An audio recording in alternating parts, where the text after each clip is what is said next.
છે. કુટુંબ એ કોઈ 4 માણસથી બનતું, 8 માણસથી બનતું, 15 માણસથી બનતું કોઈ નાનકડું યુનિટ નથી. તમારા કુટુંબમાં તમે જેટલા લોકોને સમાવવા માંગશો એટલાને સમાવી શકશો. સવાલ માત્ર એટલો છે કે એકબીજા પરત્વે કાળજી હોય, એકબીજાની ચિંતા હોય, એકબીજા માટે માન હોય.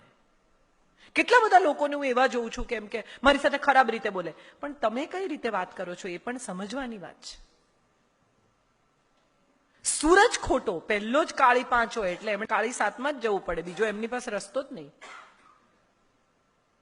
બહુ મજાની વાત છે સાહેબ, આપણે બધા અપ્રુવલની સોસાયટી પર જીવતા થઈ ગયા છે. બીજા કે તો સારા, બીજા કે તો પૈસાવાળા, બીજા કે તો સોફિસ્ટિકેટેડ, બીજા કે તો રૂપાળા, બીજા કે તો સ્ટાઇલિશ. અને આનો સૌથી મોટો દાખલો એ છે કે આપણા ઘરના ઉત્તમ કાચના વાસણો બીજા લોકો માટે છે. આપણે કોઈ દિવસ જાતે સારી ક્રોકરી કાઢીને જમ્યા છીએ? એક ભાઈ, તમે તો બધા જમીન સાથે જોડાયેલા લોકો છો, તમને ખબર છે કે ખાતર કાઢવું ખાડામાંથી એ કેટલું અઘરું છે. હાથ બાદ બળે, ગરમી લાગે, માનસિક ત્રાસ થાય.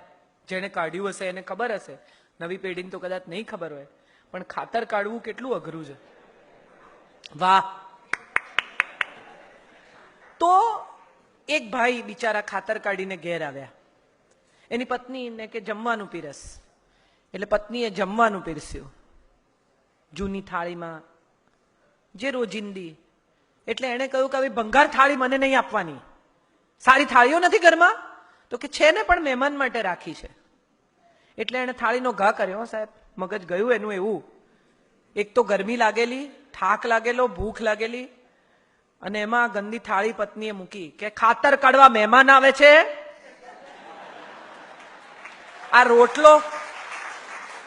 રોટલો તારો મહેમાન લાવે છે, આ વીજળીનું બિલ તારો મહેમાન ભરે છે, લાવ સારી થાળી, હું કમાઉં છું, મને સારી થાળી આપ. આપણે બધા જ દેખાડામાં કેવા પડી ગયા છીએ. કોઈ આવવાનું હોય તો કપડાં બદલીએ. શેને માટે? આજના સમયમાં ધીરે ધીરે જે દિશામાં જઈ રહ્યા છે ને, એ દિશા દંભની દિશા છે. નવો આરંભ કરવાનો છે, દંભ ભૂલી જવાનો છે. છોકરાઓને પાસબુક નહીં આપો ને તો ચાલશે, પણ એમને શ્વાસબુક જરૂર આપજો. એમને શીખવજો કે સુખી થવું એટલે પૈસા ભેગા કરવા નહીં. ઓછા પૈસામાં નાનકડું ઘર હતું ત્યારે વધારે પ્રેમ હતો. હવે કોણ કયા રૂમમાં છે ને એ જ ખબર નથી, બધા પોતપોતાના ટીવી જુએ છે. એક રસોડે જ્યારે બધા જમતા હતા એક જ સમયે, ત્યારે કેટલી બધી વાતો થતી હતી. હવે બધાના જમવાના પોતાના સમય છે. કુટુંબ એટલે જ્યાં સૌ એકબીજાની સાથે રહેતે. કુટુંબ એટલે જ્યાં સુખ દુઃખમાં હાથ પકડે તે. કુટુંબ એટલે જ્યાં તમને જોઈને મોઢા પર સ્માઇલ આવ્યા વગર રહે જ નહીં. કુટુંબ એટલે સુખ, શાંતિ, સ્નેહ અને સમર્પણના પાયા પર ઉભેલો એક પરિવાર. મકાન નહીં, એડ્રેસ નહીં,